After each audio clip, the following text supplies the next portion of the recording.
జయ శుభకర వినాయక శ్రీకాణి భాగవర సిద్ధి వినాయక. నమస్కారం.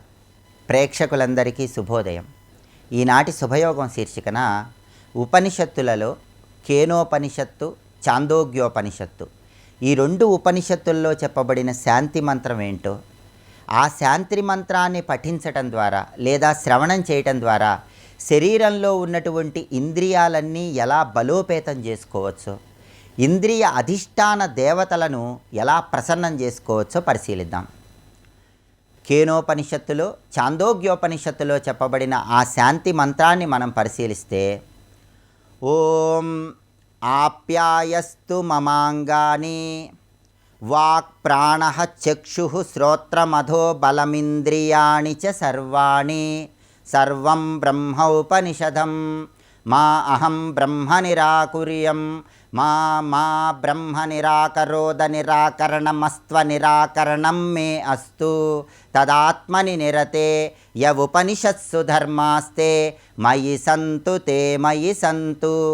ఓం శాంతి శాంతి శాంతి. కేనోపనిషత్తు, ఛాందోగ్యోపనిషత్తు ఈ రెండిటికీ శాంతి మంత్రంగా ఉన్న ఈ మంత్రాన్ని శ్రవణం చేస్తే శరీరంలో ఉన్నటువంటి ఇంద్రియాలన్నీ బలోపేతం అవుతాయి. ఇంద్రియ అధిష్టాన దేవతల అనుగ్రహం కలుగుతుంది. ఈ వేద మంత్రంలో ఉన్న అర్థాన్ని పరిశీలిస్తే, ఓం ఆప్యాయస్తు మమాంగాని అంటే అర్థం ఏంటంటే, నా శరీరంలో ఉన్నటువంటి అవయవాలన్నీ బలోపేతం అవుగాక అనే అర్థంలో ఆప్యాయస్తు మమాంగాని అని ప్రార్థిస్తున్నాం. వాక్ ప్రాణః చక్షుః శ్రోత్రమధో బలమింద్రియాణి చ సర్వాణి అంటే అర్థం ఏంటంటే, నా వాక్కు, నా ప్రాణము, శ్రోత్రము అంటే నా చెవులు, నా శరీరంలో ఉన్నటువంటి ఇంద్రియాలన్నీ కూడా చైతన్యవంతం అవ్వాలి అనే అర్థంలో వాక్ ప్రాణః చక్షుః శ్రోత్రమధో బలమింద్రియాణి చ సర్వాణి అంటూ మంత్రంలో ప్రార్థిస్తున్నాం. సర్వం బ్రహ్మోపనిషదం అంటే ఈ అవయవాలన్నిటికీ చైతన్యవంతం అవ్వటానికి కారణం ఇంద్రియ అధిష్టాన దేవతలు, వాళ్ళందరూ కూడా పరబ్రహ్మ స్వరూపమే అనే అర్థంలో సర్వం బ్రహ్మోపనిషదం అంటూ ప్రార్థిస్తున్నాం. మా అహం బ్రహ్మ నిరాకుర్యం అంతటి శక్తివంతమైనటువంటి పరబ్రహ్మ స్వరూపాన్ని నేను నిరాదరణకు గురి చేయను. ఆ పరబ్రహ్మాన్ని నేను సంపూర్ణంగా నమ్ముతాను. ఆ పరబ్రహ్మతత్వంలోనే నేనున్నాను అని అర్థం. మా నిరాకరోద నిరాకరణమస్త్వ నిరాకరణం మే అస్తు అంటే అర్థం ఏంటంటే, నాలో పరబ్రహ్మస్వరూపం ఉంది, పరబ్రహ్మస్వరూపంలో నేనున్నాను. పరబ్రహ్మస్వరూపాన్ని నన్ను వేరుగేరుగా కాకుండా పరబ్రహ్మస్వరూపంలోనే నేను లయమైపోయేటట్లుగా పరబ్రహ్మస్వరూపాన్ని, ఓంకార ప్రణవస్వరూపాన్ని నేను దర్శనం చేసుకుంటున్నాను. ఆ ఓంకార ప్రణవస్వరూపం, పరబ్రహ్మస్వరూపము నా శరీరంలో ఉన్న ఇంద్రియ అధిష్టాన దేవతలను చైతన్యవంతం చేయాలి. దానివల్ల నా ఇంద్రియాలన్నీ బలోపేతం అవ్వాలని ప్రార్థిస్తూ మా బ్రహ్మ నిరాకరోద నిరాకరణమస్త్వ నిరాకరణం మే అస్తు అంటూ ప్రార్థిస్తున్నాం. తదాత్మని నిరతే యవుపనిషత్సు ధర్మాస్తే మయి సంతు తే మయి సంతు. నేను ఎప్పుడూ పరబ్రహ్మంలోనే ఉండాలి, పరబ్రహ్మం నుంచి నేను వేరుపడకూడదు. అలా పరబ్రహ్మస్వరూపం చెప్పినటువంటి ఉపనిషత్తుల్లో ఉన్న ఓంకార ప్రణవస్వరూపానికి నమస్కారం చేసుకుంటున్నానని చెప్పడమే కేన ఛాందోగ్యోపనిషత్తుల్లో చెప్పబడిన ఈ శాంతి మంత్రంలో ఉన్న అంతరార్థం. ఈ మంత్రాన్ని వింటేనే ఇంద్రియాలు చైతన్యవంతం అవుతాయి, ఇంద్రియ అధిష్టాన దేవతల అనుగ్రహం కలుగుతుంది. అది ఈ మంత్రంలో ఉన్న విశేషార్థం. రేపటి శుభయోగం శీర్షికన శుక్రవారం సందర్భంగా బ్రహ్మాండ పురాణంలో చెప్పబడినటువంటి భండాసుర వధ వైభవం ఏంటో, భండాసుర వధను పఠించడం ద్వారా లేదా శ్రవణం చేయడం ద్వారా ఎటువంటి సత్ఫలితాలు కలుగుతాయో పరిశీలిద్దాం. నమస్కారం.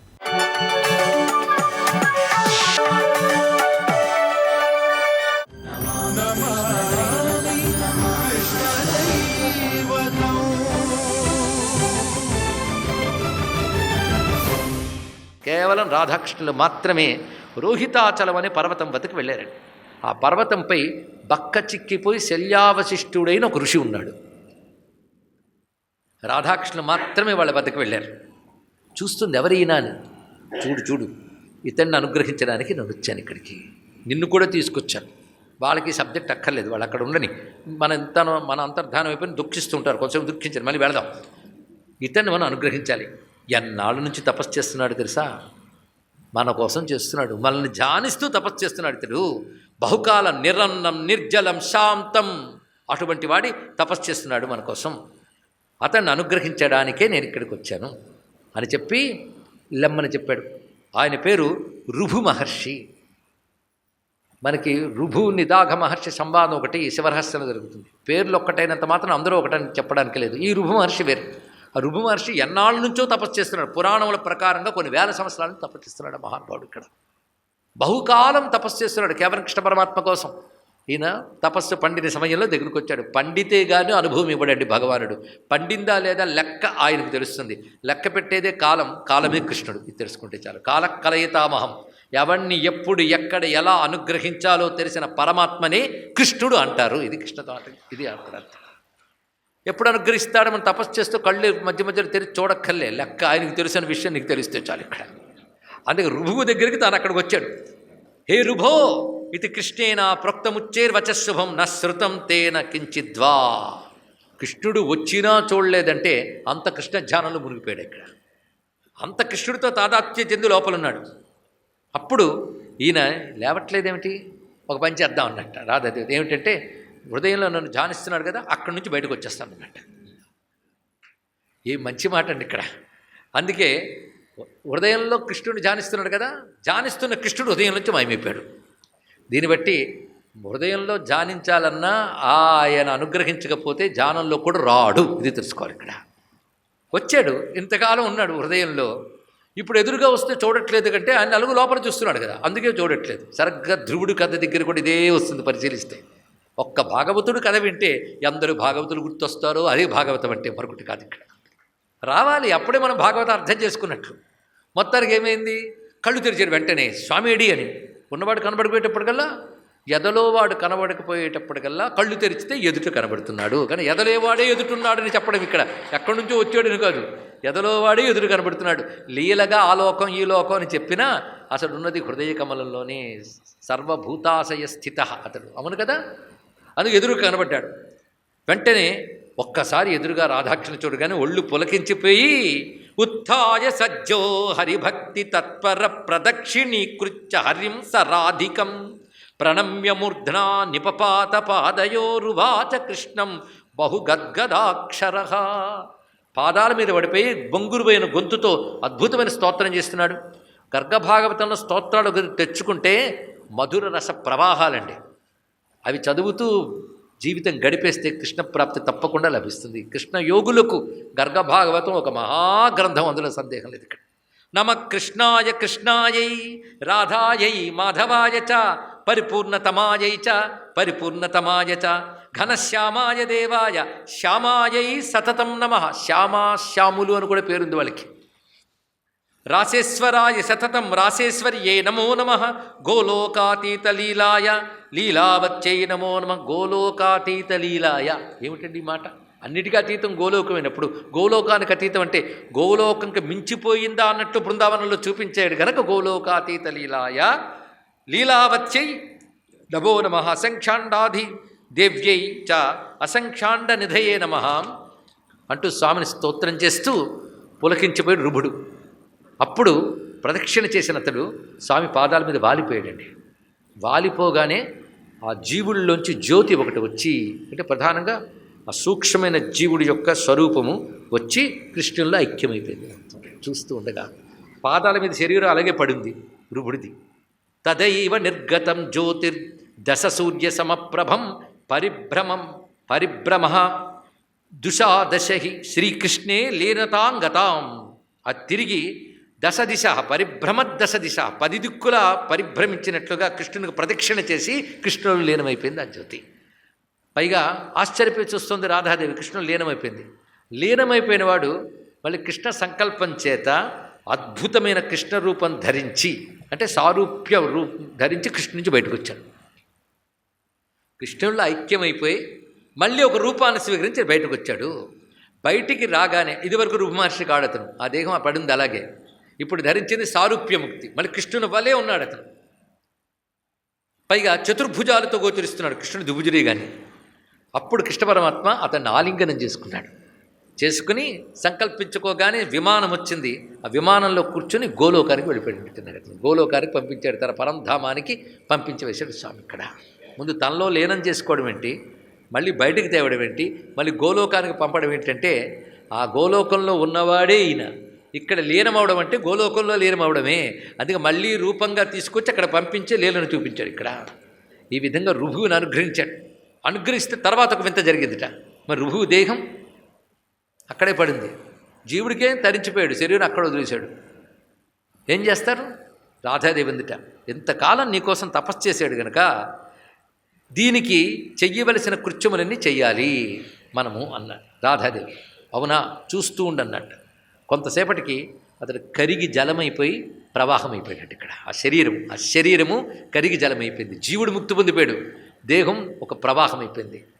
ఆశ్చర్యపోయింది. ఏంటి ఇంకా ఇద్దరికి ఉత్తర కర్మలు చేయాలంటున్నావు, ద్రవీభూతమైపోయాడు ఏంటి ఇతడు అంటే ప్రేమమయ శరీరాలు ఇలా ద్రవమైపోతాయి అన్నట్టుగా. ఏ అద్భుతమైన మాట చెప్పాడు ఇక్కడ. ప్రేమ శరీరం, ప్రేమ అంటే రసం. ఇతని శరీరం అంతా నా కోసం తప్పించిపోయింది, కృష్ణ కృష్ణ కృష్ణ కృష్ణ అంటూ. అందుకే నువ్వు గమనించవలేదో, ఇతను పోయి ఇంత బయటకు వచ్చినా శరీరంలో సాధారణంగా శరీరంకి జీవుడు విడిచిపెట్టిన వెంటనే, ప్రాణాలు త్యజించిన వెంటనే శరీరంలో కళ తప్పుతుంది. ఈ శరీరంలో కళ తప్పలేదు, చూసావా అన్నాడు. ఇక్కడ తేజస్సుతో ప్రకాశిస్తుంది. ఎందువల్ల అంటావు, జీవుడు వచ్చేసాడు, ప్రాణాలు వెళ్ళిపోయాయి, కానీ కళ తప్పలేదు. ఎందుకంటే తపస్సు చేసిన శరీరం ఇది. ఆ తపస్తేజం శరీరంలో మొత్తం పట్టుంది. మనం చేసిన కర్మలే త్వగస్థిగతై సర్వపాపై అన్నట్లుగా చర్మంలో, మాంసంలో, రక్తంలో అన్నిట్లో పట్టేస్తాయండి, పుణ్యకర్మలైనా పాపకర్మలైనా. ప్రతివాడికిను ఇతడు తపస్సు తప్ప మరొకటి తెలియదు. ఆ తపస్సు నేనే, నా గురించి తప్పించడం అంటే రసయోగం. అది కృష్ణ భక్తి అంటే ఆ యోగం పేరు రసయోగం. మీరు జ్ఞానయోగ, కర్మయోగ, జ్ఞానయోగ వీటి మీద ఉపన్యాసాలు కూడా వినుంటారు, కానీ శబ్దం తెలియదు. రసయోగం సామాన్యమైన విషయం కాదు, భగవద్ రసయోగం. అది కేవలం బృందావనంలో ఆ మట్టి వాసన తగిలిన కృష్ణ భక్తులకు మాత్రమే తెలుస్తుంది. వాళ్ళు రసికులు. ఆ రసయోగంతో నిరంతరం నన్ను ఉపాసించాడు, తప్పించిపోయాడు. జీవుడు ముక్తి పొందిపోయాడు, దేహం అమ్మయ్య వదిలేశాను అనుకున్నాడు. కానీ దేహం రసయోగి యొక్క దేహం కనుక ఇలా ద్రవించిపోతుంది తెలుసా. అందుకే అలాగా రసానుభూతి పొందగలిగే హృదయం ఉండాలి, కానీ ద్రవించిపోతారు. నేను ఒకప్పుడు అలాగే ద్రవించిపోయాను అన్నాడు కృష్ణుడు.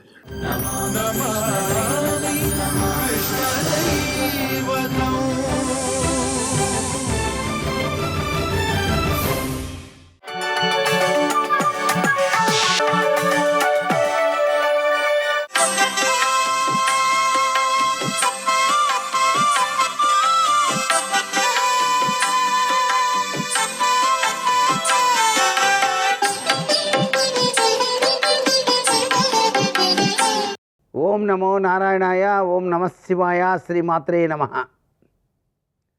ఈరోజు సంకష్టహర చతుర్థి.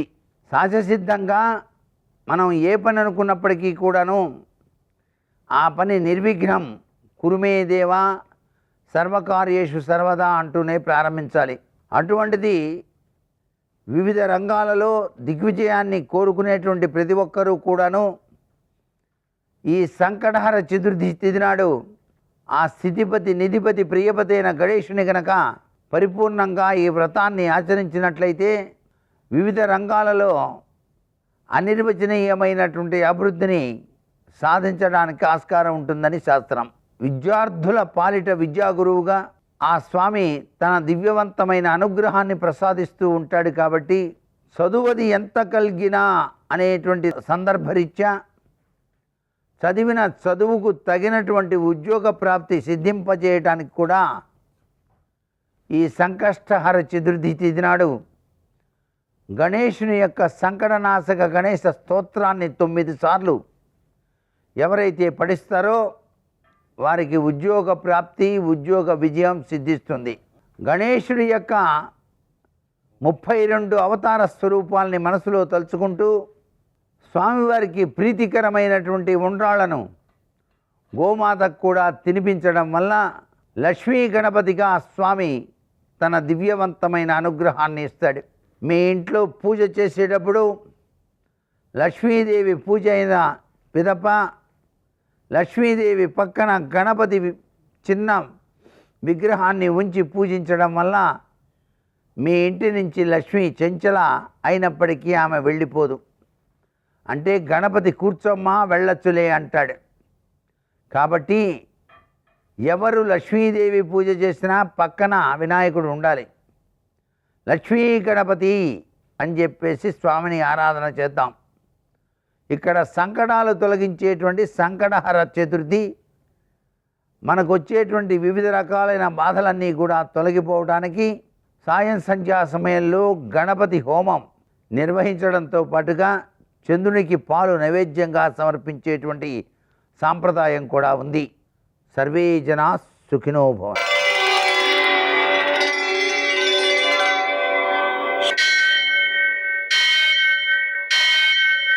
సహస్రశీరుషం దేవం విశ్వాక్షం విశ్వశంభువం విశ్వం నారాయణం దేవమక్షరం పరమం పదం విశ్వతః పరమాం నిత్యం విశ్వం నారాయణగుం హరిం విశ్వమేవేదం పురుషస్తద్విశ్వముపజీవతి పతిం విశ్వస్యాత్మేశ్వరం శాశ్వతం శివమచ్యుతం నారాయణం మహాజ్ఞేయం విశ్వాత్మానం పరాయణం.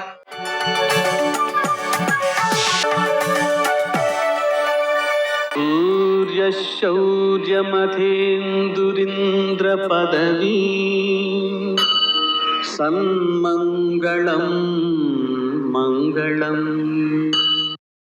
నమస్తే భగవన్ దేవదత్తాత్రేయ జగత్ప్రభో సర్వబాధా ప్రశమనం కురు శాంతిం ప్రయచ్చమే. నేటి కాలమాన విశేషాలని గమనిద్దాం. స్వస్తి శ్రీ చాంద్రమాన పరాభవనామ సంవత్సరం ఉత్తరాయణం గ్రీష్మ ఋతువు అధిక జ్యేష్ఠమాసం కృష్ణపక్షం గురువారం. సూర్యోదయం 5:45 సూర్యాస్తమయం 6:44 తిథి చవితి రాత్రి 11:28 వరకు, నక్షత్రం ఉత్తరాషాఢ రాత్రి 3:40 వరకు, వర్జం ఉదయం 9:52 నుంచి 11:39 వరకు, దుర్ముహూర్తం ఉదయం 10:05 నుంచి 10:57 వరకు, మరల మధ్యాహ్నం 3:16 నుంచి 4:08 వరకు, అమృతకాలం రాత్రి 8:33 నుంచి 10:20 వరకు, రాహుకాలం గురువారం కాబట్టి మధ్యాహ్నం 1:30 నుంచి 3 గంటల వరకు, అష్టకవర్గ రీత్యా శుభప్రదమైన సమయం ఉదయం 11:15. నేటి విశేషం ప్రదోషం సంకష్టహర చతుర్థి గురువారం. గురువారము ప్రదోషం కలిసి వచ్చింది కాబట్టి సాయంకాలం సూర్యాస్తమయం తర్వాత 1:12 సమయంలో ప్రదోష కాలంలో కేజింపావు శనగలతో దక్షిణామూర్తిని లేదా శంకరుణ్ణి శివలింగాన్ని పూజ చేసుకోవడం ద్వారా, వాటిని ఆవులకు పెట్టడం ద్వారా గురువుకు సంబంధించినటువంటి దోషాలు తొలగిపోతాయి, అవమానాల నుంచి కూడా బయటపడవచ్చు.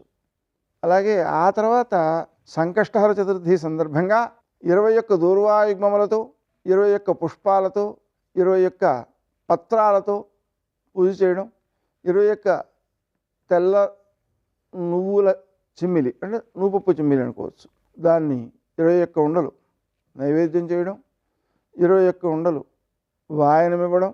అలాగనే గణపతికి సంబంధించినటువంటి నామాలు ఉన్నాయి.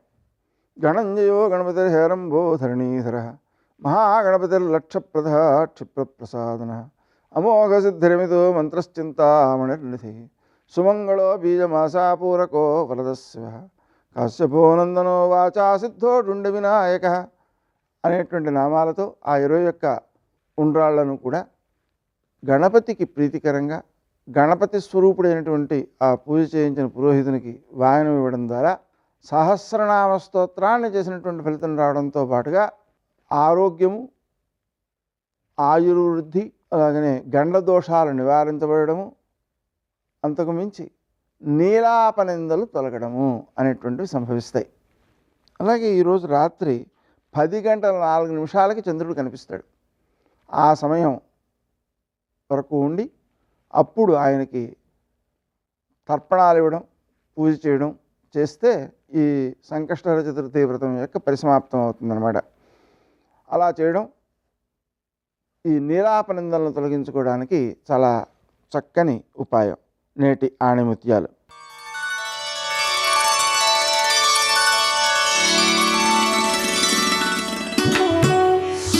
నిందలు పడ్డ మనిషి కంటే ఇతరులను నిందించిన వారే ఎక్కువ క్షోభను అనుభవిస్తారు.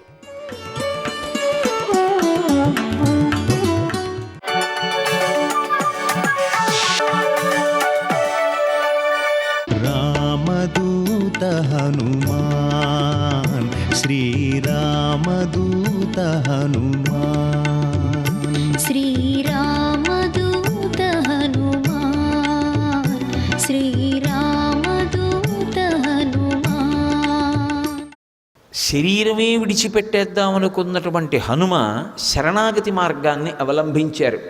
శాస్త్రంలో శరణాగతి అనేటటువంటిది ఎంత గొప్పదో నిరూపణం చేశారు.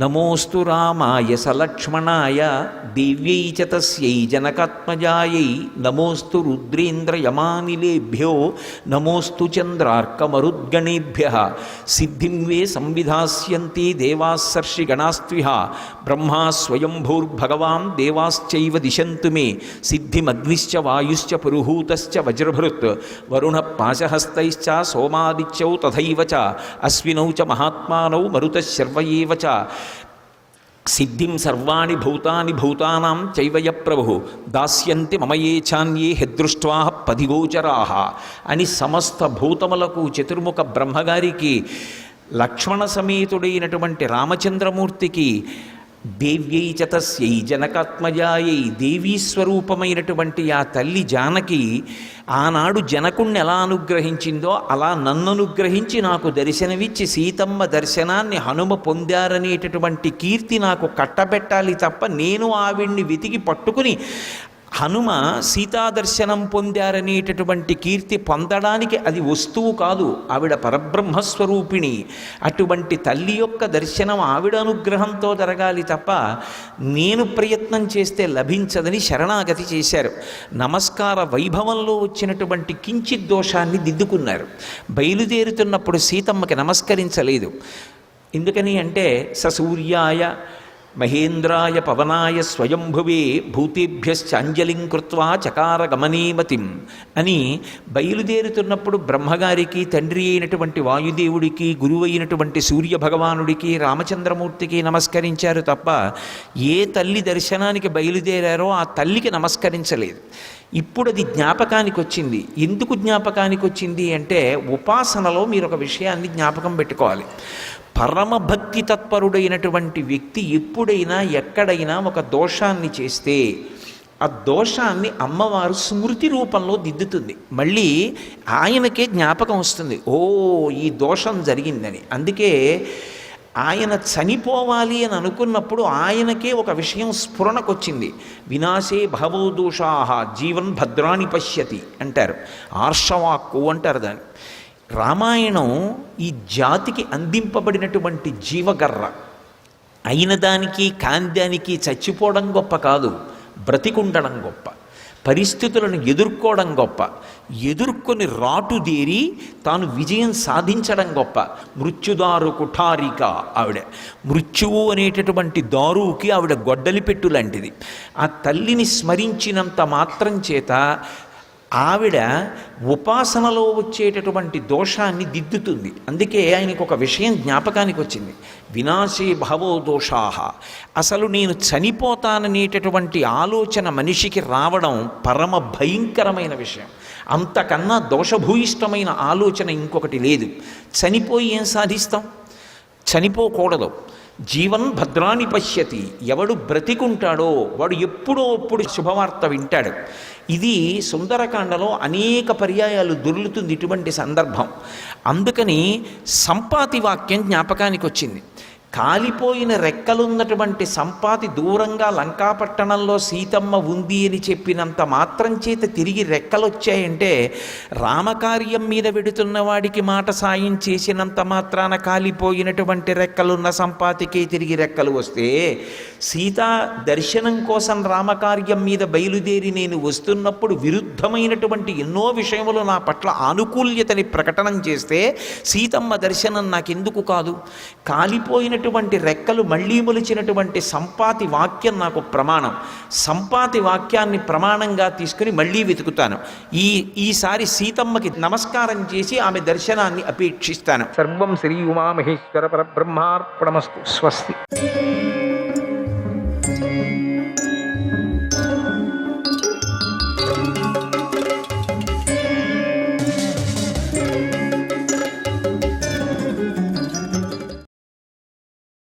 నానా జనపద శాసన రాజులు, విరాటుడు, తన 2 కుమారులు వచ్చారు. ఇంకా అనేక రాజులు ధర్మరాజు యొక్క యజ్ఞం చూడటానికి అందరూ బయలుదేరి యాగ ప్రదేశానికి చేరుకున్నారు. పుత్రుడితో శిశుపాలుడు, బలరాముడు, అనిరుద్ధుడు, కంకుడు, సారణుడు, గదుడు, ప్రద్యుమ్నుడు, సాంబుడు, చారుదేష్ణుడు, ఉల్ముకుడు, శశిరుడు, అంగావాహుడు, ఇతర వృష్టి వంశరాజులు యజ్ఞం జరిగే చోటుకి వచ్చారు. మధ్యదేశీయులైనటువంటి రాజులు కూడా యజ్ఞానికి అందరూ వచ్చారు. ఇలా యజ్ఞానికి వచ్చిన రాజాదిరాజులందరికీ ధర్మరాజు ఆజ్ఞ ప్రకారం కార్యనిర్వాహకులు చక్కని ఏర్పాట్లు చేశారు. విశ్రాంతికి ఉత్తమ భవనాలు, తినటానికి చక్కని భోజనాలు ఏర్పాటు చేశారు. స్నానానికై ఇళ్ల లోపల దిగుడు బావులు ఏర్పాటు చేశారు. అలసట తీరటానికై చెట్లు పెంచారు. ధర్మరాజు అతిథులందరికీ స్వాగతం సత్కారాలు చేయటంలో దాంట్లో మునిగిపోయాడు. అందరూ తమకు ఏర్పాటు చేసిన భవనాల్లో నివసించసాగారు.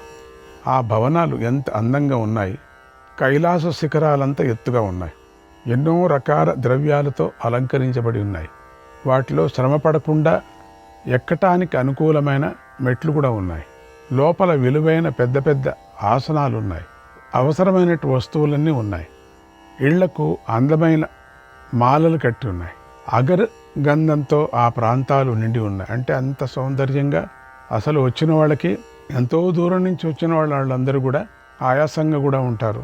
వాళ్ళ వచ్చిన తర్వాత ఒక దేశం నుంచి ఇంకో దేశానికి వచ్చిన తర్వాత అక్కడ వాతావరణానికి కూడా వాళ్ళు సరిపోవాలి కదా. అవన్నీ కష్టమే. తిండి దినుసులు ఇవన్నీ కూడా సరిపోవాలి. అవి కూడా వాళ్ళకు సరి అయినటువంటి ఆరోగ్యాన్ని ఇచ్చే విధంగా ఉండేటువంటి వస్తువులంతా ఉండాలి కదా.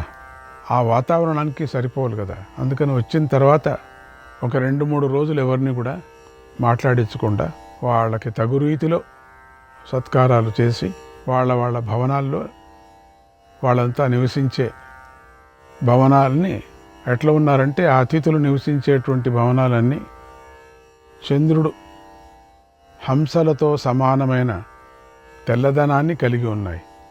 చూసేవారికి ఒక యోజన దూరం నుండే కనిపిస్తూ ముచ్చట గొలుపుతున్నాయి, ఆనందాన్ని కలిగిస్తున్నాయి. అటువంటి భవనాల్లో ఒక 3 రోజులు 4 రోజులు కొంతమందిని ఉంచేశాడు. అంటే ఆయాసం తీర్చుకోవటానికి కోసం. వచ్చిన రోజే పని పెట్టలేదు. వచ్చిన రోజే వాళ్ళకి సాయంత్రం నుంచినే పని యజ్ఞశాలకు వచ్చే విధంగా చేయలేదు. 3 రోజులు ఎవరు కూడా కనపడుకోకుండా చేశాడు. అంటే విశ్రాంతి. వాళ్ళు కూడా ఒళ్ళు తెలియకుండా కూడా పడుకున్నారు. ఆయాసపడి వచ్చారు కదా. ఎన్నో కిలోమీటర్ల దూరం నుంచి రథాలు రావాలా? ఇప్పటిలాగా ఉంటుందా రోడ్లు? ఎక్కడెక్కడో పెద్ద పెద్ద కొండలు ఎక్కి దిగి, పెద్ద పెద్ద వాగుల్లో దిగి, ఎన్నో నదులు దాటుకొని ఎంతో కష్టపడి, కొంతమంది ప్రాణాలే పోతాయి వచ్చేటప్పుడు, కొంతమంది ధనమే పోతుంది. ఇవన్నీ తట్టుకొని ఇక్కడికి వస్తూనే వాళ్ళకి వాతావరణం కూడా చేంజ్ అయిపోతుంది. అవన్నీ ఆయాసం తీర్చుకునే దృష్టితో వాళ్ళందరికీ పెద్ద పెద్ద భవనాలు ఏర్పాటు చేశారు. ఎవరెవరకు ఏ భవనాలని ఏర్పాటు చేయను అన్నీ చేశారు. వాళ్ళు అసలు భవనాలని చూసేసరికి వాళ్ళకి ఒక యోజన దూరం నుండే కనిపిస్తూ ఉన్నాయట. ముచ్చట గొలుపుతున్నాయి. అటువంటి భవనాల్లో మనం ఉంటామా అని చెప్పేసి ఆనందాన్ని కలిగిస్తున్నాయి. అవి కలిసి లేవు, విడివిడిగా ఉన్నాయి. ఒకదానికి ఒక పక్కలో లేవు భవనాలు. వేరువేరే తోటల్లో, వేరువేరే విహారమైన స్థలాల్లో వేరువేరే భవనాలు ఉన్నాయి. ఒక్కొక్క రాజుకు ఒక్కొక్క భవనం. ప్రళయకాలంలో అవన్నీ పోయాయి, లేకపోతే అవన్నీ మనకు ఉండేవి కూడా. ఇది హిస్టరీ కదా. ఇదేదో కథ, కాకమ్మ కథ కాదు కదా. ఇది మన భారత భూమి యొక్క చరిత్ర కదా. ఈ చరిత్రను జ్ఞాపకం చేసుకుంటూ దీంట్లో మనకు ఇప్పటి కాలానికి ఏం కావాలనో తీసుకోవచ్చు. మనం అన్ని కాలాలకు ఉండేటువంటిదే ఇది మహాభారతం. జరిగిన కథ కదా. ఎందుకంటే ఇప్పటికీ కూడా పాండవులు నివసించిన స్థలము, పాండవులు ఉండినట స్థలము, మనకు రాముడు కాలందే అయోధ్య అంటున్నాం కదా. నమ్మని నమ్మకపోని భక్తితో కానీ లేక హిస్టరీ ప్రకారం కానీ మనకు చాలా ఎవిడెన్స్ దండిగా ఉన్నాయి మనకు. ఆ భవనాలంతా కూడా ప్రళయకాలంలో ఎక్కడో పోయాయి కూడా. రెండవది ఒక విచిత్రం ఏంటంటే ఆ భవనాలు ధర్మరాజు ఏ విధంగా చేశారంటే, ఒక్క ప్రళయం వచ్చిందంటే అవి కలిసి మట్టిలో కలిసే అటువంటివి కొన్ని మాత్రమే పాషాణంతో కట్టారు. పాషాణం అంటే రాయి. కొన్ని మాత్రమే రత్నాలతో కట్టారు. ఇప్పటికీ కొన్ని చోట్ల దాన్ని తవ్వుతూ ఉంటే అవన్నీ అవశేషాలు మనకు కనపడుతూ ఉంటాయి. సందేహం లేదు, ఈజిప్ట్ లాగా. ఆ విధంగా ఎన్నో వేల సంవత్సరాల కిందట అప్పటిదంతా కూడా ఒక అనాగరిక అయినటువంటి ఆ ప్రదేశాలన్నీ వాళ్ళవంతా కూడా. మనదే అప్పుడు నాగరికంగా ఉండింది కూడా చెప్పారు అప్పుడు. ఎందుకంటే అప్పుడే ఒక వరుసగా ఉండేటువంటి చెట్లు, రోడ్లు, అక్కడక్కడ దాహం తీర్చుకోవటానికి బావులు, దిగుడు బావులు, ఇవన్నీ కూడా అప్పుడే ఏర్పాటు చేశారు. మరి విశ్రాంతి గృహాలు మధ్య మధ్యలో ఎట్లా కనపడుతున్నాయంటే ఒక్కొక్కరిది ఒక్కొక్క ధ్వజం వేశారట. ఆ ప్రదేశాలు, ఆ దేశాల ధ్వజాలు వాళ్ళు అక్కడే ఎవరు అడ్రస్సే చెప్పాల్సిన పని లేదట. నేరుగా ఆ ధ్వజం వేసిన చోటకే వాళ్ళు వెళ్ళేవారు. అయినా తీసుకుపోవటానికి కావలసినటువంటి వాడిని ఏర్పాట్లు చేశారు, లేదని కాదు, అట్లా వదిలేయలేరు. ఈ ఖచ్చితంగా దూరం నుంచే ఎన్నో కిలోమీటర్ల దూరం నుంచి చెప్పేవారట, ఇదో అది దుర్యోధనుడిది అని చెప్పేవారట, ఇదో సైంధవ మహారాజుది, ఇదో గాంధర్వ మహారాజుది, ఇదో శల్యుడిది, ఇట్లా ఆ విధంగా అట్లా చెప్పేవారట. ఆ మహారాజులు, ఇది మగధరాజుది, ఇది మ్లేచ్ఛరాజుది అని వాళ్ళ గుర్రాలు తిప్పుకునేదాడు. గుర్రాలు కూడా తిప్పేవాడు. ఎట్లా ట్రైనింగ్ అయ్యిందంటే వాళ్ళు తెచ్చిన గుర్రాలు ఆ పైన ధ్వజం రెపరెపరెపరెప ఆడుతుంటే ఆ శబ్దానికి, ఆ వాసనకు గుర్రాలే తిరిగేవాట. అంటే ఆ గుర్రాలు ఒకపారి, ఆ గుర్రాలంతా పైన ఒకపారి ఎకిలించి పైన చూసేవాట. చూసి మనది అని వాళ్ళు మావుటిగా అంటే రథసారథి తోలక ముందే ఆ గుర్రాలు అట్లా ఆ భవనానికే పెట్టేది. పెద్ద మెయిన్ రోడ్లో నుంచి మొదలుకొని అట తిప్పుకునేవాడట. వాళ్ళ సైన్యం అంతా అట్టే వెళ్ళేది, వీళ్ళ సైన్యం అంతా అట్ట వెళ్ళేది, వాళ్ళ సైన్యం అట్ట వెళ్ళేది, అట ఆ విధంగా చేశారట. మన చేత అవుతుందా? చేయగలమా చెప్పండి? బొమ్మ గీచుకోవటానికి కూడా మన చేత కాదు. బొమ్మలు కూడా ఆ విధంగా గీస్తామో లేదో తెలీదు. అంత అద్భుతమైనటువంటి, అసలు అది చూసే సంతోషపడుతున్నారు చాలామంది.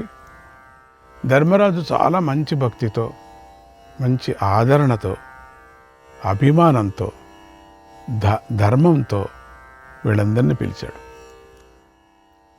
అట్లా ఆ విధంగా వాళ్ళు అటా వెళ్ళిపోయేదట ఆ రథాలు. దానికి ఇంకేం ట్రైనింగ్ ఇచ్చారు ఆ రాజులు. ధ్వజం చూసే ప్రాణులు కూడా వెళుతుంటే ఇంకా దేశభక్తి ఎట్లా ఉంది, ఇంకా మనుషులకి ఎట్లా ఉంటుంది? కేవలం ఆ దేశంలో పెరిగిన కంచరగాడిదలకి అంత భక్తి ఉంటే ఇంకా మనుషులకి ఎట్లా ఉంటుంది చూసుకోండి. వాటి గోడలు ఎట్లున్నాయంటే గైరికాది ధాతువులతో పొదగబడి ఉన్నాయి.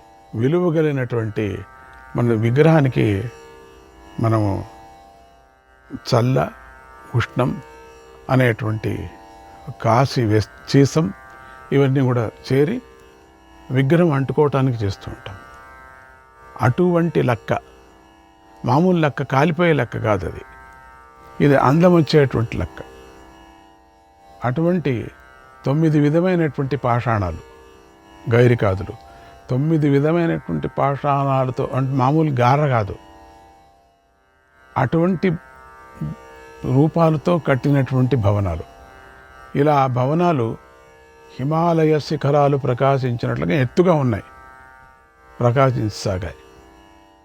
రాజులు విశ్రాంతి తీసుకుని తరువాత గొప్పగా దక్షిణాలు ఇస్తున్న ఋత్వికులతో కలిసి ఉన్న ధర్మరాజును కలుసుకోవాలని వచ్చారు. 2 రోజులు విశ్రాంతి తీసుకున్నారు. 2 రోజులు ఇక వాళ్ళు రావాల్సిన పని లేదు బయటికి. Quarantine, home quarantine 2 days 3 days. పెద్ద పెద్ద రాజులైతే 3 రోజులు 4 రోజులు, చిన్న రాజులైతే 1 రోజు, ఇంకా చిన్న అయితే 1 పూట అంతే. అట్లా వాళ్ళ యోగ్యతకు తగువగా ఉండేటువంటి పక్కపక్క ఊరు వాళ్ళైతే 1 గంట 2 గంటల విశ్రాంతి అంతే. కాళ్ళు కడుక్కొని వచ్చేసేయాల్సింది పని, పలారం చేసుకొని. ఆ విధంగా ఏర్పాట్లు చేశాడు. వీళ్ళందరూ యజ్ఞాలు సందర్భంలో జరిగే పృథ్వీకల సందర్భంలో వచ్చి వీళ్ళంతా ధర్మరాజును చూశారు. అప్పుడు యజ్ఞ మండపం రాజులతో, బ్రాహ్మణులతో, మహర్షులతో కిటకిట నిండిపోయింది. అక్కడ బ్రహ్మలోకంతో సమానంగా ఉంది. ఆ రాత్రి పగలు ఎవరికి రెస్ట్ లేదు. యుద్ధంలో ఉన్న రెస్ట్ దొరికేదేమో, ఇక్కడ యజ్ఞంలో మాత్రం రెస్ట్ లేదు. ఎప్పుడు జనం ఉండేవాళ్ళే. ఎప్పుడు వెళ్ళిపోతే ఇంకొక గ్రూప్ క్యూ కాచుకునేవాళ్ళు, వెళ్ళిపోతే ఇంకొకరు. ఆ విధంగా ఈ 5 మందిలో కూడా ఒకరు పోతే ఒకరు. కానీ ధర్మరాజు మాత్రం ఎప్పుడూ ఉండేవాడు. ఆయన ఎప్పుడు పోయి విశ్రాంతి తీసుకుంటాడో తెలియదు. ధర్మరాజుకు మాత్రం అది ఏం శక్తిని ఏమిటో తెలియదు. శ్రీకృష్ణాయ పరమాత్మనే నమః. 35వ అధ్యాయానికి వచ్చాం. అన్నీ సమకూరాయి, సుకుమారులకు అందరికీ సమకూరాయి. వీళ్ళు సుకుమారులే కదా మహారాజులకంతా, అన్నీ సమకూరాయి. ఇక్కడ కూడా యజ్ఞశాలంతా సమకూరాయి. సుమధురమైనటువంటి వాసనతో ఉంది అక్కడ. యజ్ఞశాల అదే కదా. ఇక అంతా సిద్ధంగా ఉంది. అందరూ వచ్చారు. అప్పుడు ధర్మరాజు ముందుగా పితామహుడైనటువంటి భీష్ముడి దగ్గరికి వెళ్ళి ఆయన పాదాలకు నమస్కారం చేశాడు. తర్వాత గురువైన ద్రోణుడి దగ్గరకు వెళ్ళి ఆయన పాదాలకు నమస్కారం చేశాడు. తర్వాత చేతులు జోడించి భీష్ముడు, ద్రోణుడు, కృపుడు, అశ్వత్థామ, దుర్యోధనుడు, వివిశంతి మొదలైన వారిని చూస్తూ, మీరందరూ కూడా ఈ యజ్ఞంలో నాకు అన్ని విధాలుగా సహకరించండి, నన్ను అనుగ్రహించండి, నాకు యాగసిద్ధి కలిగేలాగా చేయండి. నా ధనాన్ని మీ చేతుల్లో పెడుతున్నాను, దాన్ని మీ ఇష్టానుసారంగా పంచి మంచి మంచి పనులకు వినియోగించండి, నా ఈ ప్రార్థనను అంగీకరించండి అని కోరాడు. అంటే తన ఫ్యామిలీ మెంబర్స్కి తగిన విధంగా వారికి అధికారాలను అప్పగించాడు. ఒక్కొక్కరికి ఒక్కొక్క అధికారాలను అప్పగించాడు. అందరూ అన్నతమ్ముళ్ళే కదా, గురువులే కదా, అందరికీ పనులు అప్పగించాడు. ఈ కోశాగారం నువ్వు తీసుకో, నీకు ఇస్తున్నా, దీంట్లో ఎవరికి ఏం కావాలనో ఇవ్వు. అంటే ఇంటికి తీసుకోమని కాదు, దీంట్లో ఎవరికి కావాలనో వాళ్ళకి ఇవ్వు. ఇదో ఈ పాత్రలది నీకు ఇస్తున్నా, ఇది యజ్ఞానికి ఎవరికే, ఇదో ఈ వస్త్రశాల నీకు ఇస్తున్నా. ఇట్లా ఆ విధంగా అందరికీ అప్పచెప్పాడు. ఫ్యామిలీ మెంబర్స్ కదా వీళ్ళంతా కూడా. దుర్యోధనాదులు వేరే వాళ్ళు కాదు కదా, వీళ్ళే కదా, పెద్ద చిన్న తమ్ముడు ఇదే కదా వీళ్ళంతా. ఈ యజ్ఞంలో భక్ష్యభోజ్యాలు సరిగ్గా ఉన్నాయో లేవో చూసుకోవాలి, వాటిని అందరికీ సరిగా పంచాలి. అందుకని ఈ పనిని చెయ్యమని దుశ్శాసనుణ్ణి నియమించాడు.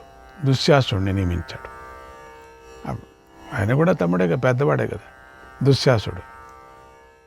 అప్పుడు కొంచెం మన భీముడికి కొంచెం అనిపించింది, నన్ను ఎందుకు నియమించలేదు అనుకున్నాడట. సరేలే, అన్నయ్య దగ్గర ఉండాల్సి వస్తుందిలే, పర్వాలేదు, మధ్య మధ్యలో నేను చూసుకొని వస్తానులే. దుశ్శాసనునికి చెప్పాడట, చూడు, నీకేదైనా ఆయాసం అయితే చెప్పు, భక్ష్యభోజ్యాలు ఉండేటువంటి ఈ భవనం, అంటే భవనం నిండా భక్ష్యభోజ్యాలే, అవి చెడిపోవట అటువంటి భక్ష్యభోజ్యాలు. ఆ వంటకాలు ఎంత అద్భుతంగా ఉన్నాయి, వాటి నేర్చుకోవాలా. అందుకని పూర్వం నళపాకం, భీమపాకం అనేవారు. భీముడు కూడా పాకం చేసేవాడు. ఎన్నో టైంలో భీముడు నేను వంట చేస్తాననేవాడు. అందరికీ ఆశ, ఏంటి వంట తాను చేస్తాడని చేసి పెట్టేవాడు. కానీ విపరీతమైన గుట్టలు చేసేవాడు. అందరికీ అనిపించింది, ఉండేది 100 మందికి ఎందుకు ఈ గుట్ట అని.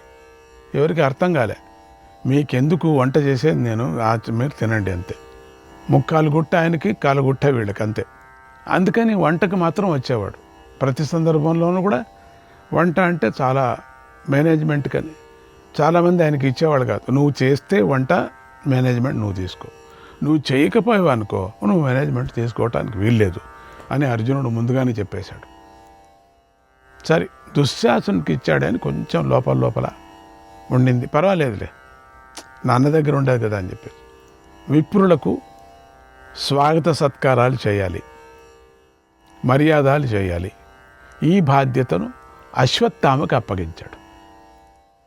రాజులందరినీ సత్కరించాలి. ఇందుకు సంజయుణ్ణి నియమించాడు. అన్ని పనుల్లో తప్పులు జరగకుండా చూసుకోవాలి, ఈ పనిని చెయ్యి, ఈ పనిని చేయవద్దు అని గట్టిగా చెప్పగలిగిన వారు ఒకరు ఉండాలి కదా. ఈ బాధ్యతను ధర్మరాజు భీష్మ ద్రోణులపై పెట్టారు. అండ్ వాళ్ళు చూస్తే ఇంక అందరికీ భయం కదా, అస్సలు వాళ్ళు వచ్చినారంటే అంతే, ఇంకా పరిగెత్తాల బాత్రూమ్కి, అంత భయం వాళ్ళని పెట్టాడు. అందుకని ఇంకంతే, అటువంటి వాళ్ళని పర్యవేక్షించి బాధ్యతను వారిద్దరికి కూడా అప్పచెప్పాడు. భీష్ముడికి ద్రోణుడికి అప్పచెప్పారు. ఇక బంగారాన్ని రత్నాలు రక్షించాలి, చక్కగా దానం చేయాలి. ఈ బాధ్యతను నిర్వహించమని ధర్మరాజు కృపాచార్యుడికి ఇచ్చాడు. అది చాలా సంతోషం. ఇలా కృపాచార్యుడు అంటే అందరికీ భయమే కదా, బంగారు దగ్గర ఒకరు సరైన వాళ్ళు ఉండాలి కదా. అందుకని నమ్మకస్తులుగా ఉండేవాళ్ళకి యజ్ఞయాగాదులు సంచి పట్టుకొని తిరుగుతుంటారు, వాళ్ళే క్యాషియర్స్. జాగ్రత్తగా ఉండాలి మనం. ఇలా శ్రేష్ఠ పురుషులందరికీ వారి అర్హతలకు తగిన విధంగా అటువంటి యజ్ఞం మేము కాశీలో చేశామండి. అదే పెద్ద యజ్ఞం మాకు, ఎంత బాగుందో. వారి అర్హతలకు తగిన విధంగా పనులను ధర్మరాజు వారికి అప్పగించాడు. తర్వాత బాక్లిక, సోమదత్త, ధృతరాష్ట్ర, జయత్రతులను ఇంటి మీద పెత్తనం చేయించేటువంటి అధికారాన్ని ఇచ్చాడు. ఇంటి మీద ఎవరో ఒకరు ఉండాలి, ఇల్లు కాపలా కాయాలి కదా, వాళ్ళు కాయాల. జయత్రథ వాళ్ళందరూ కూడా వాళ్ళు అక్కడే ఉండాలి. యజ్ఞశాలకు అందరూ వెళ్ళిపోతే ప్రయోజనం ఏమిటి, వాళ్ళకి ఇంట్లో పెట్టారు. అట్లా వాళ్ళని ఈ ఇల్లు కాపలాగా పెట్టారు. వారు యజమానులాగా వ్యవహరిస్తూ ఉండాలి. వాళ్ళు అక్కడ ఇంట్లో పెత్తనం వాళ్ళదే పెత్తనం. ఈ పెద్ద పనిలో దానం చేయటానికి ధనం బాగా ఖర్చు అయిపోతుంది. అందుచేత ఎప్పుడు ఇవ్వాలో, అంటే దానాన్ని ఎప్పుడు ఇవ్వాలో, తర్వాత యజ్ఞానికి ఎంత ఇవ్వాలో, దేనికి ఇవ్వాలో పట్టి ప్రకారంగా చూసుకొని బాగా తెలిసి ఉండాలి. వాళ్ళకి చెప్పినప్పుడుగా అది ఇచ్చేది వాళ్ళే తెలుసుకోవాలి. అందుకని ఈ పని చేయటానికి సర్వధర్మాలు తెలిసిన విదురుని నియమించాడు. ఎంత బాగుందండి, మంచి స్థళయం, మంచి వారిని పెట్టాడు అక్కడ. ఆయన యజ్ఞ లోపం కాకోకుండా చూసుకుంటాడు. అదంతా పరమాత్ముడి యజ్ఞం, ఇదంతా మామూలు మనుషులు చేసేది కాదు. యాగానికి వచ్చిన వారందరూ చేతుల్లో ఏదో ఒక కానుక పట్టుకొని వస్తూనే ఉంటారు, వద్దన్నా ఇస్తూనే ఉంటారు. ఈ కానుకలన్నీ పుచ్చుకోవాలి. ఇది పెద్ద పని కదా. దీనిని ధర్మరాజు దుర్యోధనుడికి అప్పగించాడు. దుర్యోధన, నువ్వు చూసుకో అని చెప్పి. శ్రీకృష్ణాయ పరమాత్మనే నమః.